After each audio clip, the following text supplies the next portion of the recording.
Arthropologia est une association naturaliste qui agit au quotidien pour le changement des pratiques et des comportements en menant des actions concrètes en faveur des insectes et de leur relation avec les plantes. Cette association a été fondée en 2001 sous l'impulsion de Hugues Mouret.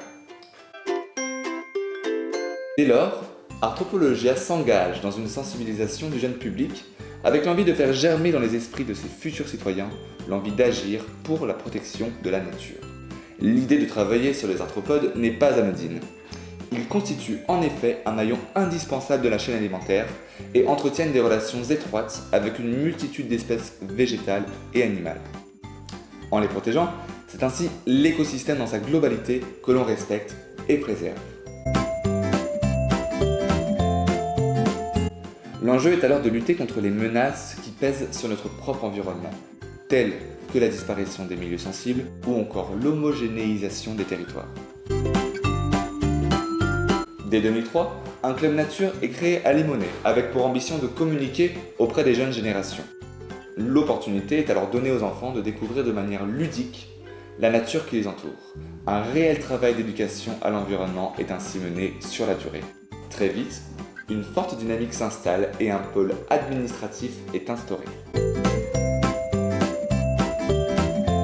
Fort de cette expérience, un pôle expertise est mis en place en parallèle. L'objectif, avoir une vision plus globale. L'équipe salariée s'agrandit et des projets en partenariat avec des structures publiques, privées, associatives et instituts de recherche sont initiés. Le but, étudier pour connaître et ainsi mieux protéger la biodiversité. En 2010, Arthropologia, en partenariat avec l'INRA d'Avignon, se lance dans un projet ambitieux nommé Urban Bees. Ce projet est financé par l'Union européenne via un programme Life+. Un travail de connaissance des pollinisateurs et tout particulièrement des abeilles sauvages est alors entrepris sur le territoire de la métropole de Lyon. L'objectif, connaître pour mieux protéger ces populations à fort enjeu écologique mais aussi économique. Depuis 2016, le conseil d'administration et les salariés de l'association ont montré leur volonté de redynamiser la vie bénévole au sein de la structure. Différents pôles sont représentés dans cette nouvelle commission bi-associative et les bénévoles ont désormais plusieurs moyens d'agir concrètement. Ils peuvent s'impliquer lors de chantiers participatifs en apportant leur pierre à l'édifice, mobiliser le grand public lors d'événements, contribuer à mieux connaître la biodiversité en vue de mieux la protéger en s'impliquant de manière militante lors de manifestations par exemple.